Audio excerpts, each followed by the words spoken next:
தமிழ் சினிமாவின் மூத்த நடிகர் ராஜேஷ் சென்னையில் காலமானார். இன்று காலை திடீரென அவருக்கு மாரடைப்பு ஏற்பட்டுள்ளது.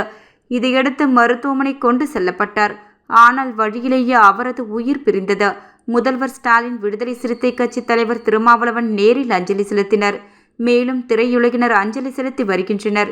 திருவாரூர் மாவட்டம் மன்னார்குடியில் 1949ஆம் ஆண்டு டிசம்பரில் 20ஆம் தேதி பிறந்த ராஜேஷ் பள்ளி ஆசிரியர் பணியை துறந்து ஹரிதாரம் பூசி சினிமாவில் நடித்தார். 1974இல் கே. பாலச்சந்தர் இயக்கிய அவள் ஒரு தொடர்கதை என்ற படத்தில் சிறு வேடத்தில் நடித்தார். வெள்ளி திரையில் அறிமுகமான முதல் படத்தில் கன்னி பருவத்திலேயே அந்த 7 நாட்கள், அச்சமில்லை அச்சமில்லை உள்ளிட்ட ஏராளமான படங்களில் நடித்துள்ளார். ஹீரோ, வில்லன், குணச்சித்திரம் என 150க்கும் மேற்பட்ட படங்களில் நடித்தார். இவரது மனைவி ஜோன் சில்வியா ஏற்கனவே இறந்துவிட்டார். திவ்யா, தீபக் என்ற மகனும் உள்ளனர். ராஜேஷின் உடல் சென்னை ராமபுரத்தில் உள்ள அவரது இல்லத்தில் அஞ்சலிக்காக வைக்கப்பட்டுள்ளது. அவர் மகள் அமெரிக்காவிலிருந்து சென்னை வந்ததும் அடக்கம் செய்யப்படும்.